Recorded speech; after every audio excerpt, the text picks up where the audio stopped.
आणि प्रगतीच्या वाटेवर निश्चितच अग्रेसर असणार हे गाव। मैदानी पंचांना विनंती असेल, स्पीड अप इज रिक्वायर्ड। सामना सुरू होत आहे, बक्षीस पात्र फेरीची लढत। मोठे वेनगाव मैदानाच्या आतमध्ये दाखवलं होते फलंदाज सूरज चव्हाण। या अगोदर ज्या फलंदाजाची मन भरून चर्चा झाली होती, ज्या फलंदाजावर स्तुती सुमणे उधळली गेली होती, आता तोच फलंदाज लगेचच माघार घेतोय। पहिल्या चेंडूवर फलंदाज सूरज चव्हाण गारद।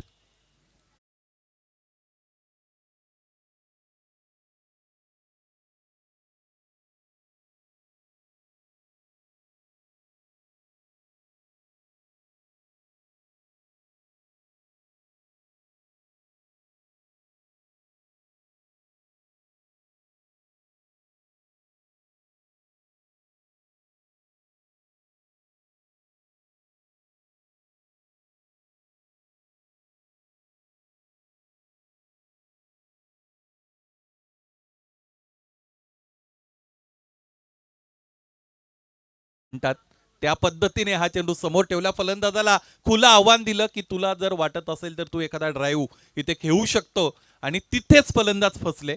एज लागली, यष्टीरक्षकांनी चांगला झेल टिपला।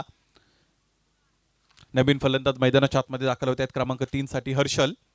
गोलंदाज पुन्हा एकदा तयार होत आहेत, कल्पेश। पहिल्या चेंडूवर मोठा गडी बाद करण्यामध्ये त्याला यश मिळालेलं आहे।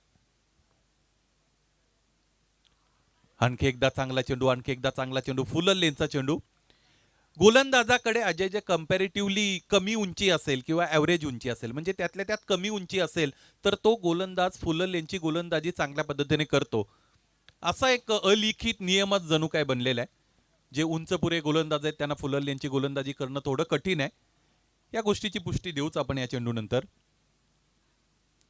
यावेळेचा चांगला चेंडू, आणखी चांगला चेंडू। जस्ट आपण पाहिलं तर मला असं वाटतं लसित मलिंगासारखे गोलंदाज, कमी उंचीचे गोलंदाज, लसित मलिंगानेच मला असं वाटतं फुलर लेनच्या गोलंदाजीचा ट्रेंड दरम्यान तिकडे आणला आणि अनेक गोलंदाजांनी त्यानंतर फॉलो केला। आणखी एक चांगला चेंडू, उजव्या यष्टीच्या बाहेर वाईड यॉर्करचा शोध योग्य रीतीने घेताना गोलंदाज कल्पेश एक वेगळ्या रंगामध्ये गोलंदाजी करतायत।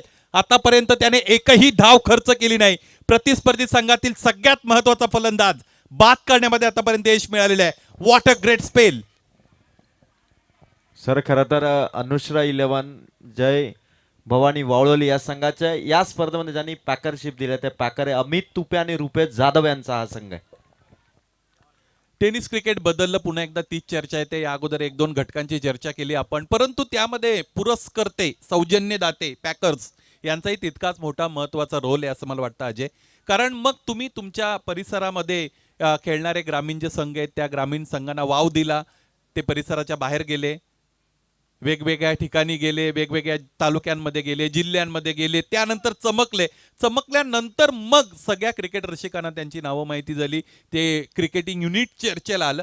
त्याचमुळे मग मी समजा आता संपूर्ण महाराष्ट्रभर समालोचनासाठी फिरतो, सातारात गेलो तरी भावेश पवारची चर्चा असते, पवन केनीची चर्चा असते। या पद्धतीने मालेगावला गेलो, नाशिकला गेलो तरी त्यांची चर्चा असते।